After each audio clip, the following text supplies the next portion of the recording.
विरोध को धार, जीत का आधार। नमस्कार, बहुत बहुत स्वागत आप सभी का। शाम के 6 बजने वाले हैं, वक्त है वीकेंड के सबसे भरोसेमंद डिबेट शो का। आप सबके साथ मैं हूं प्रियंका राय। प्रदेश में होने वाले विधानसभा चुनाव को लेकर बीजेपी बहुत ज्यादा सतर्क है। एक के बाद एक पार्टी के राष्ट्रीय नेताओं के लगातार दौरे हो रहे हैं। अभी गुरुवार 27 जुलाई को प्रधानमंत्री नरेंद्र मोदी और केंद्रीय मंत्री सीकर के दौरे पर आए थे। इस बीच शनिवार को जेपी नड्डा ने जयपुर में दिग्गजों के साथ मंथन की, जीत की रणनीति बनाई गई। सीएम फेस पर सीपी जोशी ने वही पुराना राग दोहराया है। लेकिन असल बात यह है कि क्या बीजेपी का प्लान परवान चढ़ पाएगा? इसी मुद्दे पर आज करेंगे बड़ी चर्चा। शीर्ष नेतृत्व दे रहा रणनीति को धार,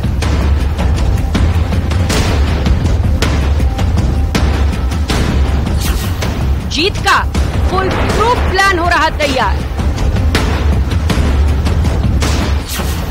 जोर पकड़ी संगठन की मजबूती की तैयारी। अगस्त सितंबर आगामी आने वाले महीनों में कार्यक्रमों की रोडमैप और रूपरेखा बनी। चुनावी साल में एकजुटता पर भी जोर है भारी।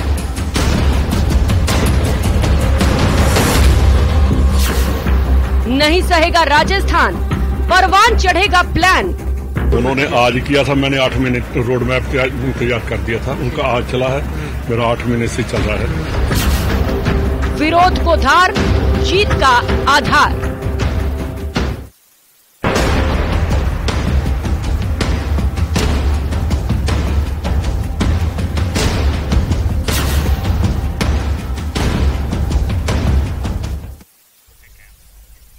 तो आगामी चुनाव को लेकर बीजेपी का फुल प्रूफ प्लान तैयार हो चुका है, लेकिन ये प्लान कितना सक्सेसफुल होगा ये बड़ा सवाल है। इसी मुद्दे पर आज बड़ी चर्चा हम करने वाले हैं। तमाम गेस्ट हमारे साथ जुड़ चुके हैं। आपसे परिचय करवाते हुए आरसी चौधरी महासचिव हैं पीसीसी से, हमारे साथ जुड़ चुके हैं। रामलाल शर्मा विधायक बीजेपी से हमारे साथ जुड़े हुए हैं, और इसके साथ ही एसपी मित्तल साहब राजनीतिक विश्लेषक हैं, वो भी इस वक्त हमारे साथ जुड़ चुके हैं। बहुत स्वागत आप सभी मेहमानों का न्यूज 18 राजस्थान पर। और चर्चा की शुरुआत आरसी चौधरी साहब आपके साथ करते हुए, क्योंकि लगातार दौरे हो रहे हैं, कभी प्रधानमंत्री पहुंच रहे हैं, कभी गृह मंत्री पहुंच रहे हैं, कभी रक्षा मंत्री पहुंच रहे हैं। क्या काट है मोदी, नड्डा और शाह का आपके पास? प्रियंका, मैं कहना चाहूंगा कि जो भारतीय जनता पार्टी, जिसे राजस्थान की जनता ने 73 विधायक देके एक सशक्त प्रतिपक्ष की भूमिका की जो जिम्मेदारी थी, वो भारतीय जनता पार्टी 4.5 साल तक सड़कों से नदारद रही, जनता के बीच से गायब रही, और एक ही व्यक्ति के यदा कदा निकल के आते जब देश का प्रचार मंत्री जिन जिन राज्यों में प्रचार के लिए जाते, उनकी रक्षा के लिए, ताकि कोई भी जो विपक्षी दल है उनसे प्रसन्न ना कर सके। आज निश्चित रूप से भारतीय जनता पार्टी ही नहीं, तमाम जो केंद्र सरकार के मंत्री हैं, अलग 6 राज्यों में इनके जो मुख्यमंत्री हैं, वो लगातार उन 5 राज्यों पे जाएंगे और बिना तथ्य और आधारहीन अनगढ़ आरोप लगाएंगे। लेकिन राजस्थान नहीं, हिंदुस्तान की 140 करोड़ जनता इनके झूठ और जुमलों से बिल्कुल वाकिफ हो चुकी है। इसलिए बेहतर यह होता कि 9 साल के बाद में अपनी उपलब्धियों का गुणगान करते, लेकिन ऐसा उनके पास में कुछ नहीं है। इनका करने के लिए जो भारतीय जनता पार्टी 4.5 साल तक खंड खंड में जो बटी हुई थी, चाहे जेपी नड्डा जी हो, चाहे बीएल संतोष जी हो, चाहे अमित शाह जी हो, तमाम नेता आए, लेकिन उन्हें एक मंच पे, एक प्लेटफॉर्म पे सदैव ये पोस्टर की, फोटो की लड़ाई लड़ते रहे। अब चुनाव सर पे है, जनता की अदालत में जाना है, इसलिए प्रधानमंत्री जी के पास में कोई उपलब्धियां नहीं है, संसद में वो चर्चा नहीं करना चाहते हैं, मणिपुर उन्हें देश का हिस्सा नजर नहीं आता है, वहां पे जहां बेटियों का चीरहरण हो रहा है उस पर वो बोल नहीं सकते, जो राष्ट्रीय गौरव की खिलाड़ी थी जो दिल्ली पुलिस से कुचली जा रही थी उन पे भी बोल नहीं सकते। लेकिन दुष्कर्मी चौधरी साहब, पीएम मोदी के चेहरे का क्या काट है आपके पास? क्योंकि हम अक्सर देखते हैं, अगर इतिहास पर नजर डालें, पीएम मोदी जहां जाते हैं रुख बदल जाता है, हवाओं का, लोगों का मूड बदल जाता है। कोई काट है आपके पास? प्रियंका जी, हो सकता है कि आपकी नजरों में पीएम मोदी साहब का कोई काट नजर न आता हो, लेकिन हिंदुस्तान की कौन है, वही तो सवाल पूछ रही हूं मैं आपसे। कौन वो बड़ा चेहरा है कांग्रेस में जिसके दम पर आपको लगता है कि आप ये चुनाव जीतने वाले हैं? आप मुझे बोलने का अवसर देंगे तो मैं निश्चित रूप से जवाब देना चाहूंगा, लेकिन आप व्यक्ति की चर्चा करते हैं, हम विचार की चर्चा करते हैं। आप व्यक्ति की महिमा करते हैं, हम मुद्दों की चर्चा करते हैं। आपको पता होना चाहिए 2018 से पहले भारतीय जनता पार्टी की 21 राज्यों में सरकार थी।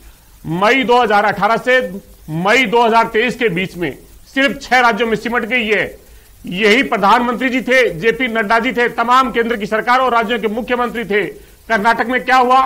बता दीजिए, आप राजस्थान की जनता देखना चाह रही है और आपके मुंह से सुनना चाह रही है। उन्होंने खूब कहा, उन्होंने 51 में गालियां भी बताई, उन्होंने बजरंगबली को भी जोड़ा, तमाम सब चीजें की, लेकिन जनता मुद्दों पे चर्चा करना चाहती है। प्रियंका जी, इनके झूठ और ठीक है, रामलाल शर्मा जी आपके पास आते हुए, जनता मुद्दों पर चर्चा चाहती है और आरोप लगाए जा रहे हैं कांग्रेस द्वारा कि आप मुद्दों से भटका रहे हैं।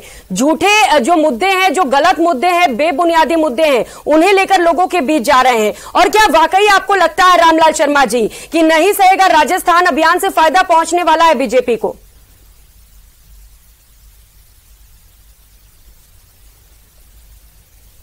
संगठन है भारतीय जनता पार्टी, हमेशा मुद्दों की बात करती है। भारतीय जनता पार्टी हमेशा सिद्धांतों की बात करती है। अब अभी मेरे मित्र आरसी चौधरी जी कह रहे थे कि हिंदुस्तान के अंदर इतने प्रदेशों के अंदर आपकी सरकार थी, इतने प्रदेशों में आपकी सरकार अब रह चुकी है। आपकी तो पूरे हिंदुस्तान के अंदर सरकारें थी। वेस्ट बंगाल के अंदर आपकी सरकारें कई वर्षों तक लगातार रही। वेस्ट बंगाल के अंदर आप खाता नहीं खोल पाए। यूपी के अंदर कई वर्षों तक आपकी सरकारें रही, आप गिनी चुनी सीटें बाद जीत पाए। महाराष्ट्र के अंदर आपकी सरकारें हुआ करती थी, कहां आप तीसरे चौथे नंबर पे पहुंच गए। तो खुद की पार्टी की चिंता आप करें, वो ज्यादा बेहतर रहेगा बजाय बीजेपी की। राजस्थान के अंदर भारतीय जनता पार्टी तमाम मुद्दों के ऊपर मुखर होकर जनता के साथ खड़ी रही और जनता की लड़ाई सड़कों के ऊपर भी लड़ने का काम किया और सदन के अंदर भी सरकार के खिलाफ हमेशा उन मुद्दों को उठाने का काम किया। आज भी राजस्थान के अंदर मासूम बच्चों की दरिंदगी चीख चीख के कह रही है, लेकिन कांग्रेस के पास कोई जवाब नहीं दी। आज भी लाखों कर्ज माफी के मुद्दे के ऊपर लेकिन रामलाल शर्मा जी, ये सवाल तो उठेंगे ना कि आप लोगों की नींद भी बड़ी देर से खुली। अब चुनावी साल में खूब आपको मुद्दे याद आ रहे हैं कि महिलाओं के साथ अत्याचार हो रहा है, भ्रष्टाचार हो रहा है, पेपर लीक हो रहा है। 4.5 साल तक नींद नहीं खुली आप लोगों की। हर मुद्दे के ऊपर भारतीय जनता पार्टी मुखर होकर, बिजली की दरों के अंदर बढ़ोतरी हुई, हमने 33 के भी जीएसएस तक के हमने धरने दिए। आप पेपर लीक के मामले के अंदर विधानसभा के ऊपर हमारा प्रदर्शन हुआ। भ्रष्टाचार के खिलाफ हमेशा मुखर होकर बीजेपी ने सड़कों के ऊपर उतरने का काम किया। ये मुद्दे अभी के नहीं है।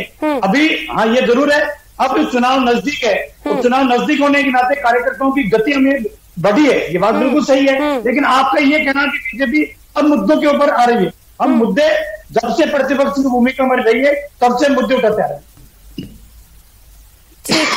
ठीक है, आपके पास आते हुए सर एसपी मित्तल साहब, क्योंकि दोनों ही पार्टियों की ओर से आरोप लगाए जा रहे हैं।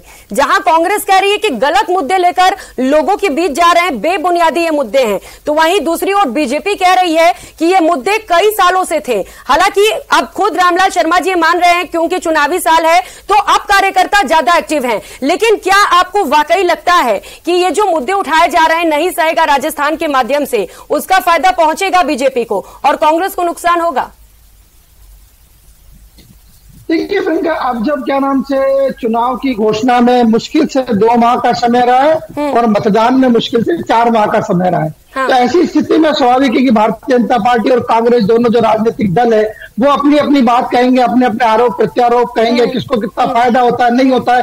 ये तो मुझे लगता है कि जब चुनाव का परिणाम सामने आएगा तब होगा। लेकिन इसमें कोई दो राय नहीं है कि इन चुनाव को देखते हुए दोनों ही पार्टी जी देख रहे हैं आगामी 9 अगस्त को राहुल गांधी जी क्या नाम से मानगढ़ धाम आएंगे। स्वाभाविक रूप से कि उसके पीछे क्या नाम से जो आदिवासी क्षेत्र है राजस्थान का, उसको साधने की कोशिश होगी। हमने देखा कि लगातार क्या नाम से पिछले 7 महीने में 8 बार प्रधानमंत्री जी यहाँ आ चुके हैं, अभी 27 को आए। आज जेपी नड्डा साहब यहाँ आए, उन्होंने बाकायदा क्या नाम से भाजपा कार्यालय में बैठ के अपनी रणनीति बनाई है।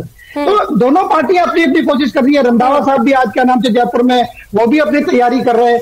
लेकिन मेरा यह मानना है कि राजस्थान की राजनीति में, खासतौर से भारतीय जनता पार्टी की राजनीति में जो आज एक महत्वपूर्ण बड़ी घटना हुई है वो ये हुई है कि जो वसुंधरा राजे जो पूर्व मुख्यमंत्री हैं, उनको लगातार तीसरी बार भारतीय जनता पार्टी का राष्ट्रीय उपाध्यक्ष बनाए रखा गया। हमने देखा कि 2018 के चुनाव में जब भारतीय जनता पार्टी की हार हुई तो पहली बार वसुंधरा राजे को राष्ट्रीय उपाध्यक्ष अमित शाह की कार्यकारिणी में बनाया गया। उसके बाद जब जेपी नड्डा कार्यकारिणी बनी नई तो उन्होंने उनको भी शामिल रखा और जब 3 साल पूरे होने के बाद उन्होंने अपनी नई कार्यकारिणी आज जो घोषित की है उसमें भी वसुंधरा राजे को राष्ट्रीय उपाध्यक्ष बना रखा है। मेरा ऐसा मानना है कि कि राष्ट्रीय नेतृत्व जो भारतीय जनता पार्टी का है उसने इस बात के बहुत अच्छे से संकेत दिए हैं कि जो वसुंधरा राजे की जो भूमिका है वो राष्ट्रीय स्तर पर है। शायद प्रभावी भूमिका जो उनके समर्थक चाहते हैं कि राजस्थान में भी क्या नाम से उनकी भूमिका हो, मुझे लगता है हाईकमान ने इस बात के संकेत दिए कि आगामी विधानसभा चुनाव में वसुंधरा राजे की राजस्थान में प्रभावी भूमिका नहीं होगी। हमने देखा कि पिछले दिनों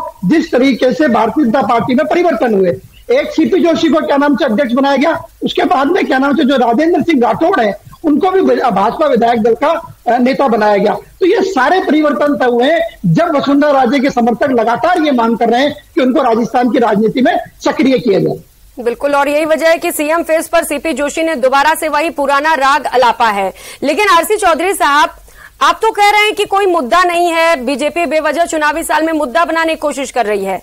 मणिपुर हिंसा को लेकर आप लोगों का मूड बदल जाता है, आपके सांसद मणिपुर पहुंच जाते हैं, ये दोहरा चरित्र क्यों? अगर राजस्थान में एनसीआरबी के आंकड़े बताते हैं कि महिलाओं के साथ अत्याचार बढ़ा है, रेप के केसेस में राजस्थान नंबर 1 पर है, तो क्यों ना विपक्ष से लेकर हमलावर हो, क्यों ना प्रदर्शन किया जाए? प्रियंका, मैं कहना चाहूंगा कि अगर आपके हाथ में एनसीआरबी का डाटा होता और आप पढ़ के बोलते तो बहुत अच्छा लगता, लेकिन हमारे खिलाफ में एक बड़ा औद्योगिक घरानों का प्रोपगंडा चलता है ताकि उस राज्यों की या कांग्रेस शासित राज्यों की या भाजपा के विपक्षी दलों की सरकार को डिफेम किया जाए। मैं कह रहा हूं कि एनसीआरबी के आंकड़े गलत बता रहे हैं क्या चौधरी साहब? आप आंकड़े रख दीजिए, मैं बता देता हूं। आप रेप के मामले में नंबर 1 पर है राजस्थान। आप लोगों से ये दलीलें दी जाती है कि झूठे एफआईआर पेश किए जाते हैं, क्या ये कोई जिम्मेदाराना बयान है?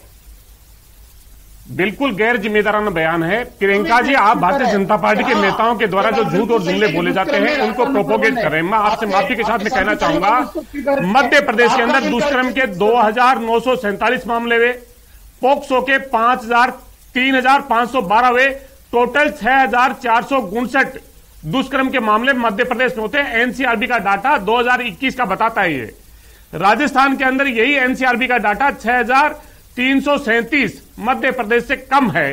लेकिन लगातार भारतीय जनता पार्टी के द्वारा और अन्य जो चैनल्स हैं उनके द्वारा ऐसा नहीं है चौधरी साहब, ऐसा नहीं है, भारतीय जनता पार्टी गलत तथ्य मत पेश करिए। रेप के केसेस में राजस्थान नंबर 1 पर है, एनसीआरबी का आंकड़ा ये बताता है। गलत तथ्य मत पेश करिए सर प्लीज। प्रियंका, मैं कहना चाहूंगा कि अगर गलत तथ्य है तो आप माफी मांगेगा। एनसीआरबी के डाटा बिल्कुल मांगूंगी, ये निकाल के दे। बिल्कुल मांगूंगी। मैं कहना चाहूंगा कि जो मैंने खुद ये खबर पढ़ी है सर, एनसीआरबी के आंकड़े जब सामने आए थे तो मैंने खुद ये खबर पढ़ी थी कि राजस्थान नंबर 1 पर है। प्रियंका, एनसीआरबी के डाटा रखिए ना, पता चल जाएगा। बोलिए ना, वो भी दिखा देंगे। मैं आंकड़े रख रहा हूँ, आप क्यों नहीं रख रहे? प्रियंका, आप आंकड़े रखिए जी, बोलिए। मैं दावे के साथ कह रहा हूँ प्रियंका, आंकड़े रखिए आप। और मैं कहना चाहूंगा कि राजस्थान के अंदर गत 4 साल के अंदर 19 लोगों को फांसी की सजा। रामलाल शर्मा जी कोई सवाल पूछ रहे हैं आपसे, सुन लीजिए क्या पूछना चाहते हैं वो। नहीं, रामलाल शर्मा जी क्या पूछेंगे? रामलाल शर्मा जी पूछेंगे या आप बताएंगे? रामलाल शर्मा जी का देश से अरे सवाल तो सुन लीजिए ना सर, रामलाल शर्मा जी से क्या सवाल तो सुन लीजिए चौधरी साहब। इतने गुस्से में क्यों है आप? इतने गुस्से में क्यों है आप? सवाल तो सुन लीजिए, कम से कम वो पूछ क्या रहे हैं। राजस्थान नंबर 1 है, लेकिन क्या करें, राजस्थान तो मर्दों का प्रदेश है ना। ये आपके स्टेटमेंट है मंत्री के। प्रियंका, अगर आपने यह तय कर लिया कि भारतीय जनता पार्टी का कवर बन के आपको काम करना है, मैं तो कोई समर्थन नहीं दे रही, मैं सिर्फ आपसे सवाल पूछ रही हूँ। नहीं समर्थन दे रहे तो मैं आपके दावे के साथ कह रहा हूं, आप आंकड़े रखिए, आप एनसीआरबी का डाटा रखिए, कम से कम ताकि पता चले कि आप कितना झूठ फैला रहे हैं। आप करप्शन में तो बात करोगे, कितना झूठ फैला रहे हैं। आप ही के नेता कहते हैं कि एनसीआरबी के आंकड़े गलत हैं क्योंकि जो झूठे एफआईआर है वो ज्यादा राजस्थान में दर्ज कराए जाते हैं, नहीं कहते हैं आप लोग? मैंने ये कहा, सुन लीजिए आप, अगर पॉक्सो के अंदर मध्य प्रदेश नंबर 1 पे होता है। पॉक्सो एक्ट अलग है जिसमें 18 साल से छोटी जो नाबालिग बच्चियां होती है उनके साथ में जो दुष्कर्म होता है उसके जो आंकड़े हैं मध्य प्रदेश में 3512 हैं, राजस्थान में वही 1452 हैं। और राजस्थान में महिलाओं के साथ में दुष्कर्म के मामले को लेकर जो कहते हैं 4885 हैं और मध्य प्रदेश के अंदर 2947 हैं। इसलिए आप अपना पिक एंड चूज का काम करते हैं और राज्य की सरकार को बदनाम करने के लिए एक चयनित आंकड़ा हाथ में उठाते हैं। चौधरी साहब सुन लीजिए, अगर आप इसी बात पर अड़े हुए तो मैं भी तथ्य पेश कर देती हूँ। It shows that Rajasthan reported the highest number of rape cases at 5,310 and 6,337. Madhya Pradesh is second largest. अगर महिलाओं के अरे कम से कम झूठे आंकड़े तो मत पेश करिए ना, और बहस तो आज इस पे थी ही नहीं। मैं तो आपसे सवाल पूछ रही हूँ कि जब मणिपुर हिंसा को लेकर आप लोगों को दर्द होता है, बहन बेटियों को लेकर दर्द होता है, तो राजस्थान में क्यों नहीं होता? पहुंच जाएगी। बोलिए, मणिपुर हिंसा को लेकर आपको बहुत दर्द होता है, आपके सांसद पहुंच जाते हैं वहां पर, और राजस्थान में जो होता है उसे लेकर आप लोगों को दर्द नहीं होता है। यहाँ की बहन बेटियां सुरक्षित नहीं महसूस करी तो दर्द नहीं होता है। दिव्या मदेरणा तो खुद ही कह रही है वो खुद को सुरक्षित नहीं महसूस करती।